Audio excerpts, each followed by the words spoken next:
Oh, can y'all hear me?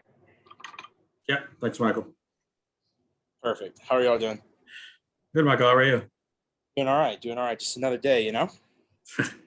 So, Michael, I was going to ask you, obviously some key losses from last year without DJ, Tyler, Jermaine. Do you feel that, this defensive line really has to keep business as usual, not really try to reinvent the wheel from last year? Or do you feel like the different personnel, new faces really require some kind of change in approach in 2022? Yeah, honestly, I'm confident in the guys that we have here. Obviously those guys are on to bigger and better things, and I wish everybody the best. But I think Coach Rod, as I've stated, in previous interviews, Coach Rod does a really phenomenal job with coaching everybody, and it's just the next person up. And it's the next guy up. When you're on the field, you're a starter, just like Herm says. So I'm confident in the guys that we have, and I know we can accomplish what we need to this year. And so I think it'll be a good year. Michael, Chris Cartman, what do you think will be different, if anything, about the defense this year as you kind of evolve what you're doing from Donnie Henderson and him putting his own impression onto the defense? Yeah, it's hard to say. I mean, just because we only had a couple weeks of spring ball and kind of feel everything out, generally everything's pretty much very similar as far as the scheme and schematics. It's more so the people that are playing the positions, right? It's getting used to new players, right? Some of the other guys are gone. They're NFL and so on and so forth. So now it's more so just changing out the pieces and not actually changing the scheme per se. So it's more so establishing a relationship with the guys you're playing next to and building that trust up again. And not that we didn't have trust, but it's, when you're playing with new guys, you kind of have to learn to play with, new people. And so that's really what it is. It's not more of a change in the defense, I should say.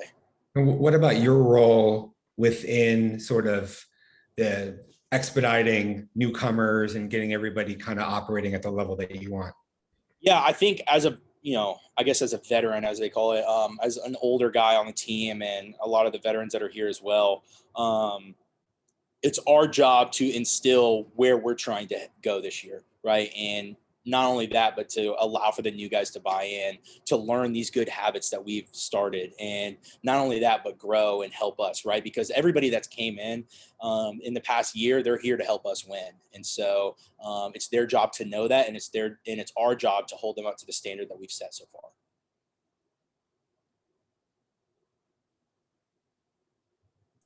Sorry, Michael, when you talk about holding players to standard, I'm hearing a lot. I just talked to Coach Connolly a couple of weeks ago, and also some other players that we talked to in the last few weeks, that they talk about the chemistry, the cohesiveness of this team being even at a higher level than it was last year. Is that the vibe you're getting too? And can you put your finger on why there is that different vibe compared to 2021? Yeah, everybody has a chip on their shoulder. We were third in the Pac-12 last year. And I think this team is tired of being third in the Pac-12.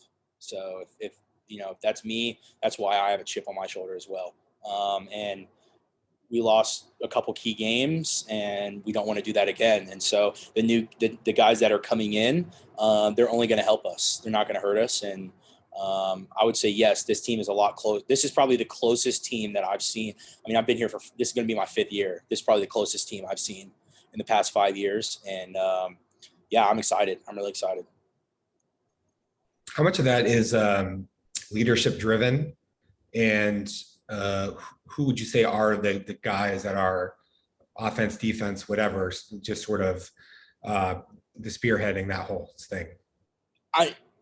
It's a double-edged sword, right? It's not just the guys that are in leadership positions. It's the guys that are also following, right? Because they have to accept their role as well. I can only do so, in a D-line room, I can only say so much, but if people don't want to follow what I say, nothing's going to happen, right? So it's really a collective of the team that just decided to say, hey, let's stop messing around and let's go try to win a Rose Bowl. You feel that maybe the interior of the line has more to prove, or maybe has more question marks, I guess, compared to the two ends? Are you referring to defensive line or? Defensive line, sorry. Yeah. Okay. So, realistically, I think the guys that are playing interior, right? You have Omar, Nesta, TJ. These are guys that have taken snaps. They might not have been a starter, and there's some good guys ahead of them, but it doesn't mean that they're any less of a player than the guys that were before them. I just think they just haven't had their opportunity to shine. After all, I played here for almost 2.5 years, and I didn't have my opportunity until a couple years ago. So it's really just an opportunity to go out there and shine. I don't think it's a lapse in technique or talent or ability. I just think it's just their time now, and they're going to get an opportunity they haven't had before. And I'm with them. They got my back, and I got theirs. What's your sense of the depth of your group? Because it seems like athletically, at least, Joe Moore, Guerin, BJ, they don't really take a back seat to the starters in a lot of ways. Yeah, I'm excited. I think you guys have seen ever since Coach Rod has stepped in as our D-line coach, he's willing to play everybody. And Herm is the same way. When I first got here, there was 8 of the 11 starters were true freshmen. They're not afraid to play young kids. As if you can go out there and go ball, right? And when you're, like Herm says, when you're out there, you're a starter. So having a rotation keeps people fresh, right? No one person needs to be taking 50 snaps a game, because then when you get to December, you can't play in the Rose Bowl. So what's the point, right? People are just getting hurt. We have all these guys on the roster anyway, and they can all play. So why not play them? And what's your sense of how some of those guys are coming along? The guys who were freshmen last year and really sort of, got their feet wet. Yeah, I think they're doing a phenomenal job. That first year playing on the field, it's always a bit nervous, right? You get to play in front of a big crowd, travel around. You're playing college football, right? Some of these guys are 25 years old and have kids at home, so it's a little different game, right? But I do think that these guys are coming along. They're doing fantastic work. Everybody had a really good spring. I'm really proud of these young guys, and now it's just holding them up to the standard throughout the season, not just for the first couple games.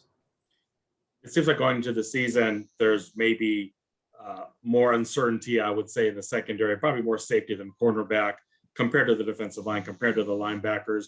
Do you think that kind of materialized during spring practice and coming out of spring practice, as a leader that looks at the entire defense? Do you feel that, there are some more areas that might be stronger on this team than others on this side of the ball? You can always say that, right? Sometimes it's easy to point the finger and say some groups are better than the other, but as a collective, if one group fails, the whole group fails. So realistically, I don't think anybody is less important than anybody else or less athletic or talented. I think it's important for people to accept their roles and play them to the best of their ability. I don't think there's any lapse of talent or performance, I should say. It's just putting the people in the right spots and allowing them to make a play. When you're several years into working with someone like Rodriguez, what's the difference at that point versus a year ago, 2 years ago, in terms of what you guys are working on, the sort of advanced skill levels, and what that might lead to on the field? Yeah, I think now it's gotten to a point where it's perfection, right? First year, maybe year and a half that he was here, let's maybe exclude COVID year, right? Because that was kind of a mess. But it's learning the technique, right? It's getting the hang of working with each other, learning the vocabulary, right? Learning how he wants to coach his style and our style of play, right? And matching that correctly. Now that we've been here for a couple of years, we've gotten some time under our belt. We got a lot of snaps under our belt. So now it's perfecting our craft. And it's being a master every play. Anything in particular that you think from a skill standpoint, you've made some strides in that will show up on the field this year? Yeah. I think as a group collectively, a lot of it revolved around stopping the run, right? That was a lot of what AP talked about. It's a lot what Donnie's going to talk about. We got to stop the run. I'm very happy to say, as a group, our run game defense is definitely a lot better than it was before. So I'm happy about that. And now we just get to have some fun and go pass rush. So that's really what we're going to refine as we go along throughout the season. So you talk about stopping the run. Obviously, it seems almost like a brand new group of running backs to some extent. What were your impressions of them in spring practice as you were going up against them every day? Oh, I'm excited. These guys got they brought some juice. I'm really, really, really, really excited. We've got Tevin coming in, X coming in, Danny's back, and he's looking strong. It's going to come to a point now. It's just like the defensive line, right? You're going to be able to get to rotate somebody in, and it's not like you're taking You're not taking Danny Nagata out and putting X in and acting like it's a 1 and a 2 and a 3, right? You're putting a starter in each time. Both of those guys, all three of those guys can go anywhere and start, and yet we have them all on the same team. So there's no lapse in skill gap, right? Or lapse in skill, I should say. And that's phenomenal, right? Now you can rotate these guys in. You have less injury. You have guys that aren't taking as many hits, and I think it's going to be great. Do you sense that the team sort of feels some of the external stuff, questions around Herm or the NCAA investigation, or with how much sort of influx or departures that they've been with transfers, or has any of that stuff had any impact, or how do you guys discuss those things? No, we're just getting ready for fall camp. Realistically, we can't control any of that. That's all external stuff. There's no reason to focus on it anyway. Mike, so a video dropped a few days ago of you emulating a certain Broncos quarterback. So I wanted to ask if you see yourself as the Russell Wilson of this team. Oh God, no, I don't make enough money to do that. It was just funny, it was kind of in the moment, and just having a little fun, Thanks, Mike. Appreciate y'all. Thank you. Cool. We got Timarcus Davis here. Questions? Hey, Timarcus. When you guys are, moving on from 4 guys who started a lot in the secondary, and you're kind of the most senior returning guy experience-wise, what does that feel like? And how does that maybe change the role that you have, either vocally or by your actions? It changed a lot. It's a total role change, for me personally, and for the group altogether. It's just a lot of new faces, and you miss some of the old faces that were leaders. So, not that anyone told me, I was eventually, told, like, kind of being pushed to be the leader of the group, but I kind of thought to myself that no, we need a leader, and nothing against anyone that came before me, but you watch the people that do lead you, and you learn from them, good and bad, So I learned a lot from them, and while I was learning, I didn't know that I would eventually get this opportunity, but while I was, being led by those guys, I was learning, like, okay, if I did lead the group, I would do it like that too. I would do it like this, or, So I was always kind of constantly being prepared, not knowing it.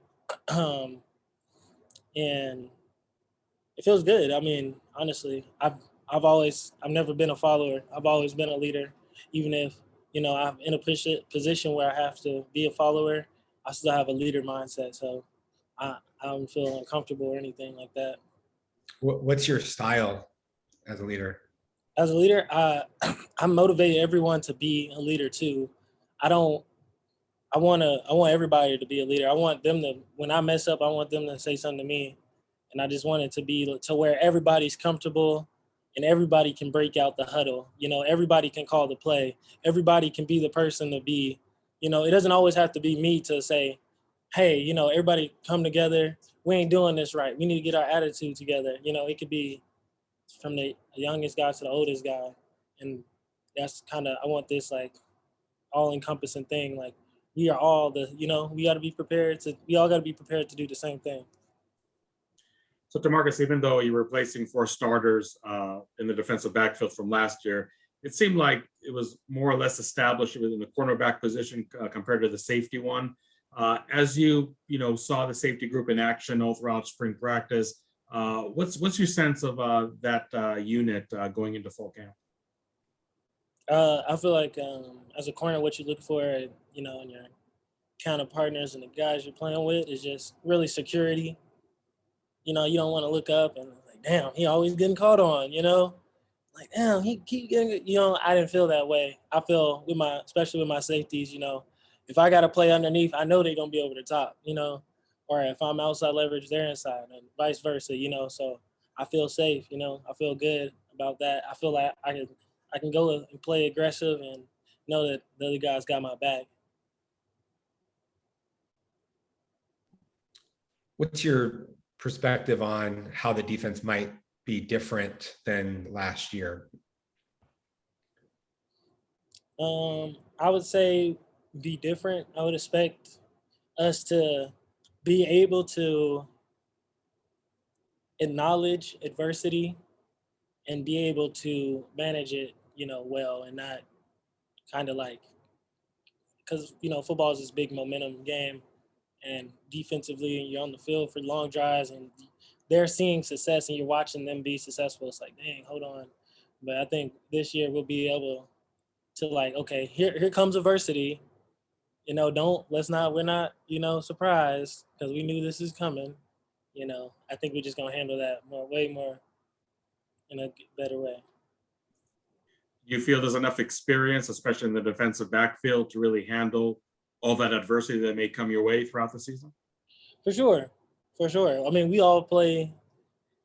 It's funny with experience, I mean, me personally, I've been playing football since I could read and talk and do all that, So the experience is just funny. It's just like I play football, I do that, and we all been doing it for a long time. But it is the experience with adversity in particular.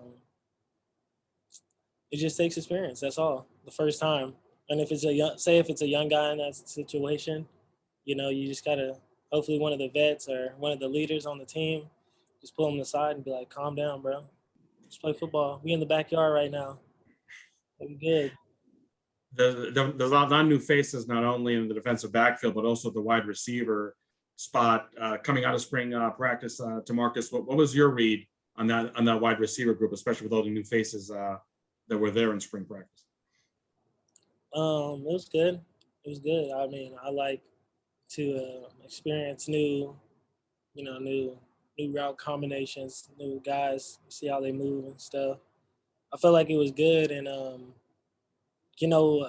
it's always a little different with offense because they have the timing aspect of it all and getting a new quarterback. So they're gonna have, the timing's gonna get better. The routes are gonna look a little different. The ball's gonna come a little better. But so yeah.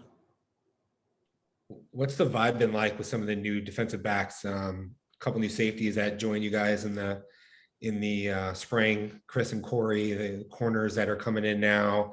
And what do you think about just what they bring to the table? Chris and Corey, they're adjusted to the team now. They're just, they're one of the guys now. And if one of y'all walked in the room, y'all be like, oh, you'd think they've been here for 3 years, And the new guys, shoot, they brand spanking new, and it'll get a lot better when we get into camp and spend a lot more time with each other. But right now, they're just like, they're new, they're trying to make sure they check every box. And, when you're new, you don't want to step on nobody's toes or act outlandish or anything like that. So I think they're just getting adjusted and meshing and trying to gel with the team still. And, we got guys from Texas and I'm sure all over everywhere else getting used to this heat. So I think they're just taking it in, just like any new person would, like a sponge, If somebody had told you that you were gonna, I think it's your 6th year now, going back to 2017 to now, would that be a surprise? And how do you reflect on the journey that you've had to this point in your career? Yeah, I'd be like, you're crazy. I don't want to be in college that long. Like, I think I would have been like, I'm bad. Like, dang, I must not be good. Like, I must not be a good player if you're in college that long. That's what I would say, my younger self. But now I understand, with injuries, I thank God I didn't really suffer any too bad of injuries, anything like that. But it's like football. That's why I love football. Like, it's circumstantial. Like, life is circumstantial, and you got to read and react to it. And that was just life. That was my story. I ended up transferring, sitting out a year. COVID happened. No one could have predicted that, And if it didn't, last year would have been my last year. And it's a blessing that I got another one, to help lead these guys and show, maybe some younger guys what not to do and what to do. And maybe, he gets to leave college a little sooner than I do and go make some millions of dollars, you know. And I think that'd be pretty cool. And looking back on it, it was a hell of a ride. I loved it. I loved it. It was a great experience. Taught me a lot about being on my own, you know, move away from home, and it taught me a lot how to be a man, how to live on your own. You know, can't call mama, and mama ain't down the street no more. You know, so you learn how to. I mean, she taught me how to wash my clothes, but all those small things, you got to do it all, man. You got to wake yourself. She ain't calling me and waking me up every morning. You know, little things like. So I really do appreciate just that the fact that I have the willingness to come out here and be by myself and stuff like that. And college football is crazy. Like I've seen it change. I've seen it change from when it wasn't a portal to being a portal. Players getting paid, you know, millions of dollars. You know, I didn't quite get to see all that money, but it's just been crazy, man. I mean, I wouldn't trade this experience for nothing in the world. And maybe one day I'll write a book about it or something. What about seeing Jack and Chase get drafted and knowing that this is your last season to be able to put your work on film so that you can have your own similar type of experience next year? Yeah, seeing them do it and be in the league, I'm like, hell yeah! Like, I think I can do it. I think I can really do this. You know, I know I can really do this. And then, you know, I love those guys. I just said what's up to Jack in the hallway, but you know, and a big part of me is like, hell yeah, I'm kind of glad they gone. Like I finally get to play and have some fun out there with my boys. Thanks, T. Yep.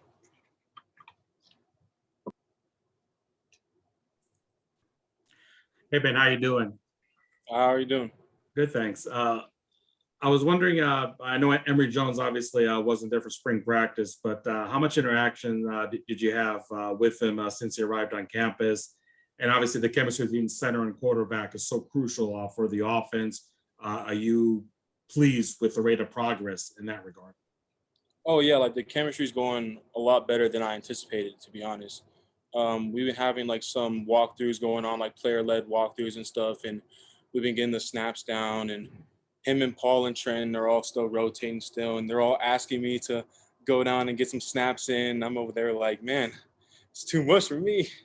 But you know, it's all good. You know, a while back we all went to Top Golf, and it was fun just getting that chemistry going between all of us. And I think it'll be good going into the season.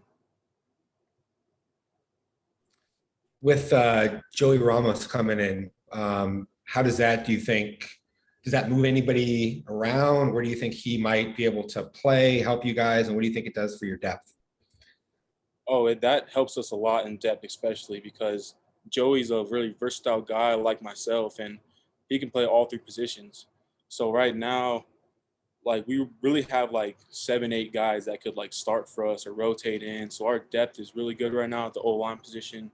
So we're just trying to see like where everyone fits in, you know, like I said, we got 7-8 guys to fill in those spots. And spring ball went good and we were looking solid, but now with Joey here, you know, you don't know what the line's gonna look like, because you don't know if he's gonna fit in there or if he's moving someone else around or how it's gonna work. So you think it's possible that he could get a look at center also in addition to you, which could possibly move you back to right tackle, or no? I doubt I'll be moving back to right tackle. I think center is the best position for me at the moment, and I think that will be the best for my future. And I think Joey right now, we'll be playing either guard or tackle, or Dez will playing guard or tackle, or Chris at guard and one of them at tackle. And, you know, LD and Emmett and Isaiah, they're all rotating, you know, like you never know what the lines will look like, but we still have a lot of ball left before the season starts. So a lot of time to figure that out. You look at the grasp of the offense on Glenn Thomas, you know, being a first-year offensive coordinator. Do you feel that the comfort level is pretty strong from the beginning until the end of spring practice, or do you feel like it's still really work in progress going into fall camp? I mean, we all are getting more and more into the playbook every day, and just like the little stuff, like we know what each and every play is, but like just that like little extra like angle you got to take on that certain play, or like if you see a certain formation or coverage, then like you got to call a different protection. You know what I mean? Like especially as a center for myself, like a lot of different coverages, I'll have to change my call, and I need a lot of my fellow linemen to call out some other stuff that I may miss. Like if they're in a certain coverage that I can't see the guys coming off the edge sometimes. Like if the D tackle is like in my way and I'm already in my stance and stuff like that. So just the communication factor and all that stuff, just getting more comfortable in the playbook and, you know, like seeing how the plays build off each other will really help us out at like as we learn the playbook and really study into that more and more every day. I don't know if shy is the right word, but you were a little bit softer spoken when you first got to ASU and trying to kind of find your role and all that. And can't really be like that when you're potentially the starting center and one of the more experienced guys. So what's that evolution been like for you, and how much are you focused on developing that further? I mean, I don't really see myself as a soft-spoken guy anymore for sure, you know.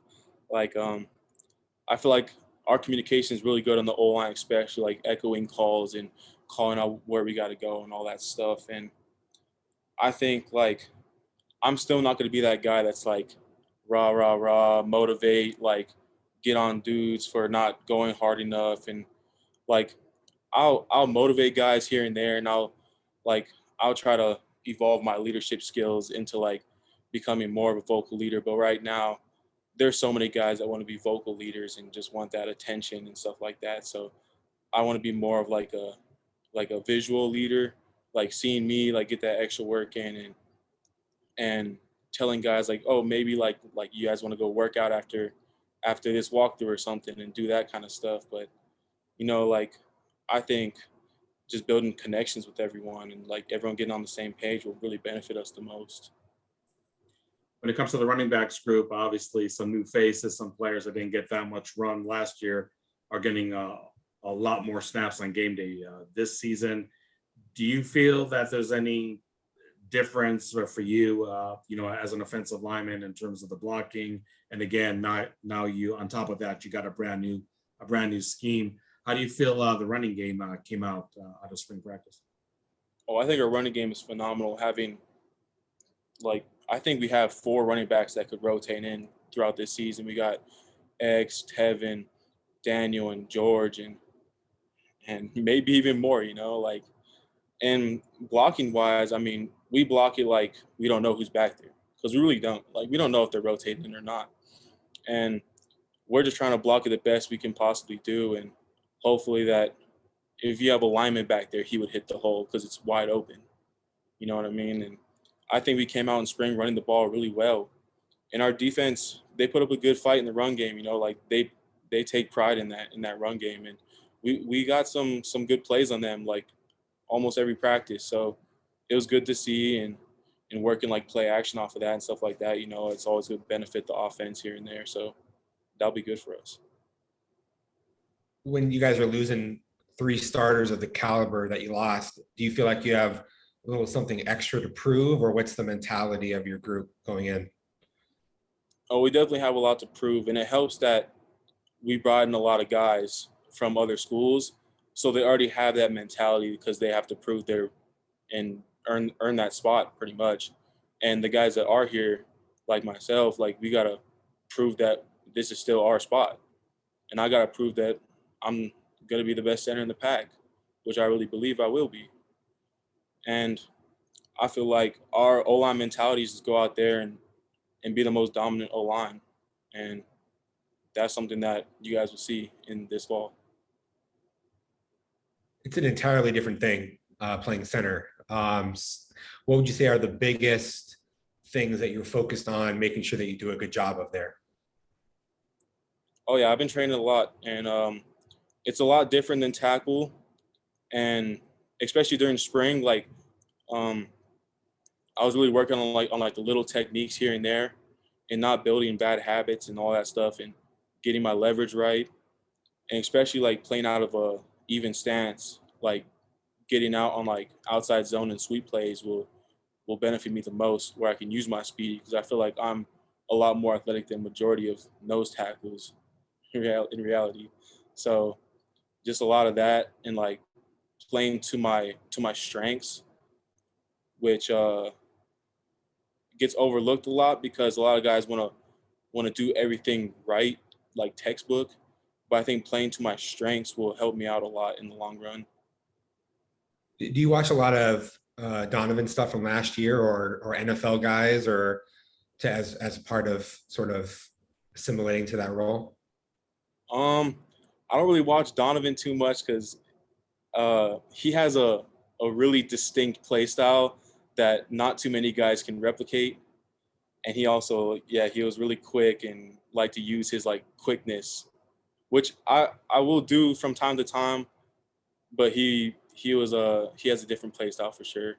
But I like to watch Corey Lindsey, the Chargers center, and Ryan Jensen from the Buccaneers, and Creed Humphrey from the Chiefs.